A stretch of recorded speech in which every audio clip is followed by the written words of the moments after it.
Dentre os mais diversos tipos de indicadores financeiros no mercado, o preço sobre valor patrimonial é um dos mais estudados pelos investidores de todos os níveis de experiência, desde o mais básico ao mais avançado.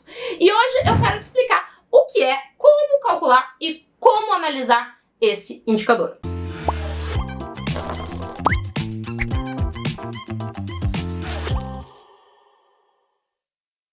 Oi, eu sou a Gabi, eu sou analista CNPI e com esse vídeo aqui eu quero iniciar uma série sobre os indicadores fundamentalistas. Aqueles que você utiliza para analisar ativos de renda variável como ações. Então já me conta aqui nos comentários qual é o indicador que vocês querem saber mais sobre, se você sabe ou não o que são esses indicadores. E calma, se você não sabe nada sobre eles, você tá no lugar certo nessa série. O que é esse indicador? Então, o preço sobre valor patrimonial, também conhecido como P sobre VPA ou P sobre VP, porque ele pode ser valor patrimonial por ação, é um indicador que informa o preço pago no mercado por uma ação no mercado, dividido pelo valor patrimonial individual daquela ação. Para algumas pessoas pode parecer super óbvio quando olha no nome, mas para algumas outras pode parecer um pouquinho mais complicado. Então, antes de tudo, é importante a gente explicar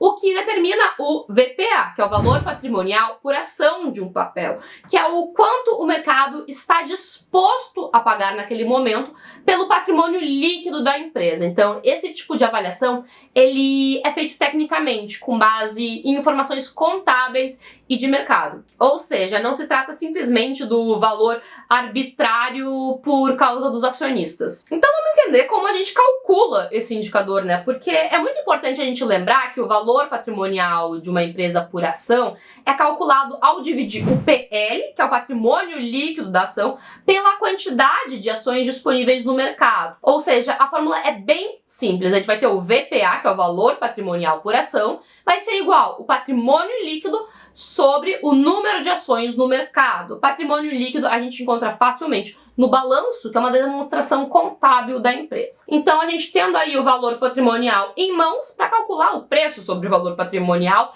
basta apenas a gente pegar o preço da cotação do ativo específico e dividir pelo VPA. Vamos dar um exemplo numérico aqui para a gente poder traçar aí uma coisa um pouco mais prática num cenário. Então, vamos supor aí que a gente tem uma empresa e essa está sendo negociada por, sei lá, R$30 e o valor patrimonial por ação dela seja de 40. Para a gente saber o valor patrimonial da ação, vamos supor assim que o valor patrimonial dela, o PL, é 400 e ela tem 10 ações no mercado. Então a gente vai pegar o 400 dividido por 10, levando aí a um VPA de 40. Nesse caso, o preço sobre valor patrimonial ele pode ser calculado dividindo 30 por 40. Assim, o resultado vai ser 0,75. Beleza, entendemos o cálculo, mas e aí, como a gente analisa esse indicador? Seguindo esses exemplos que eu acabei de citar, a gente pode assumir que essa ação, ela está sendo negociada a um desconto patrimonial na ordem aí de 25%. Porque se o valor patrimonial é de 40 e a ação está valendo 30, se a empresa liquidar todo o patrimônio dela,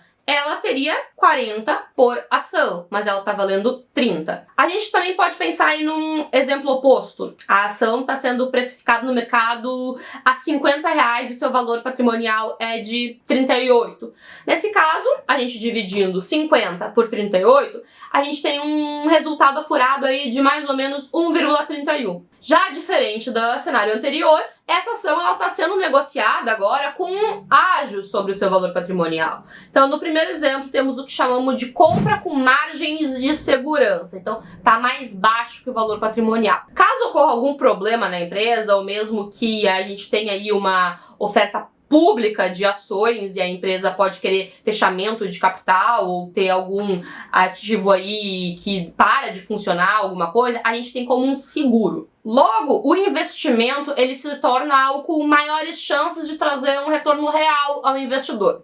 Claro, em tempo a gente vai destacando que é possível que uma ação ela esteja sendo negociada em linha com seu valor patrimonial, no caso aí ter um P sobre VPA em torno de R$1. Ok, algumas considerações. Esse indicador foi utilizado por muitos anos por grandes investidores, alguns mais antigos, como realmente um indicador para dizer se aquela ação estava barata. Atualmente, esse indicador ele não é mais tão utilizado assim na risca. E você vai aprender que não dá para simplesmente olhar apenas para um indicador e ter a sua análise baseada nesse indicador. Temos aí exemplos de muitas empresas que elas estão um pouquinho acima de 1 para esse indicador e elas são baratas. Mas vale a gente ficar atento porque às vezes tem empresas que estão com 14 nesse indicador, e isso pode sim estar mostrando uma grande discrepância e um sinal vermelho aí de que ela realmente está um pouquinho carinha. A gente precisa entender que muitas vezes empresas que estão em crescimento têm o seu valor patrimonial precificado com base nas expectativas dos seus resultados futuros. Então, muitas vezes investidores com menos experiência no mercado financeiro, eles podem estar inferindo aí um ágio presente na relação do preço sobre o valor patrimonial, que seja coerente, mas às vezes não pode ser um bom negócio. Então é muito importante a gente conseguir entender um pouquinho mais sobre a empresa, sobre o que ela está fazendo, sobre os negócios dela, para entender, fazer um estudo da viabilidade, das expectativas daquela empresa e sobre o ativo. Eu espero que você tenha gostado desse vídeo. Maiores dúvidas, deixa aqui no comentário, vai ser um grande prazer. Um beijo e até a próxima!